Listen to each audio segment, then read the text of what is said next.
Hello everyone, my name's Sarah Watts. I'm a student at Wayne State University, and I will be analyzing the history of educational technology. I have created a visual representation of the changes in learning and technology over time. And it's wild to think about how things have changed so drastically, going from horn books and just the first pencils in the early 1900s to slowly growing over time, and then the wild changes that happened in the 50s onward and that are still happening. So what I have noticed from my studies is that educational technology has grown from what seems to be as early as 1300 BC, from what I've read. Hieroglyphic images have actually been spoken of as a starting point. And then onward to 1900s, our first pencil was invented. And that may seem small, but just a pencil can make such a difference. We carry onward to ballpoint pen in the 1940s and 50s, and we become a little bit more conceptual with time. So Bloomberg, he actually had the taxonomy of educational objectives, and he identified 3 principal domains of learning. And this sparked a lot of thought when it came to just the theory of education and creating objectives and analyzing learning in a more intricate way. There's a bunch of little things along the way that helped aid in learning. Whiteboards, moving on from the blackboard, those came about in the 1950s, but weren't implemented until about the 80s, and projected aids came as early as the 1420s, which you wouldn't think about that, but we used lanterns, and it just carried onward into a more electric version. In the 60s, the use of computer-based materials were used to demonstrate management of acute abdominal pain in emergency care settings. So as early as the 60s, in the medical field, we did begin to use computer-based materials.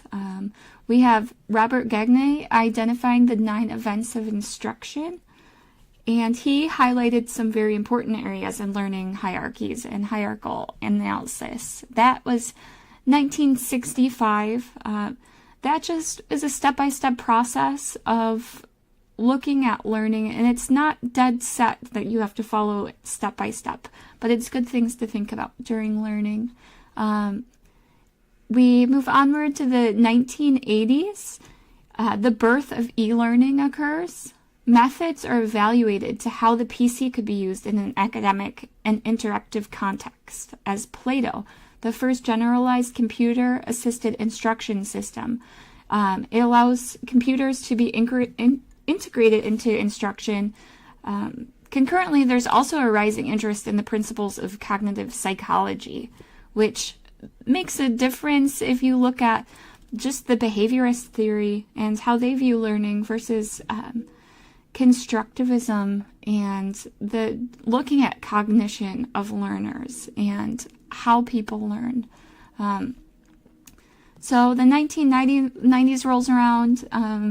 The use of computers and e-learning were increasingly incorporated in the teaching and learning resources in medical schools, and we get these awesome programs. Like the first version of PowerPoint was released in the year, 1990. And we use PowerPoint even today. Microsoft software is used all over in different companies, schools. I think that helped a lot in learning. So we had a rising interest in constructivism and the importance of performance. So the constructivist theory underlines the importance of authentic learning tasks that replace the actual complexity of the real world environment of trainees, as opposed to theoretical learning approaches. So this looks at making learning more meaningful and people being able to incorporate what they're doing and have it apply to real world situations, so that it is meaningful and it's retained in a more useful way, I'd say. So just our whole view and approach to looking at learning has been consistently changing. And toward the end of the 2000s, the smartboard came into existence, which I think most of you have probably seen at some point. A lot of schools have them now. Instead of a whiteboard, a smartboard actually hooks up and it connects to your computer. There's a way to connect it to your laptop, and you can show your PowerPoints, you can draw on the boards. So it's a really useful tool in classrooms.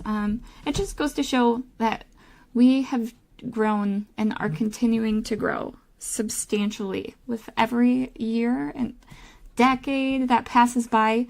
And I'm interested to see where the future goes. If you have any questions or comments, just send me a little comment message and I'll have the sources cited. I have my timeline below the link. And thanks for listening. Bye.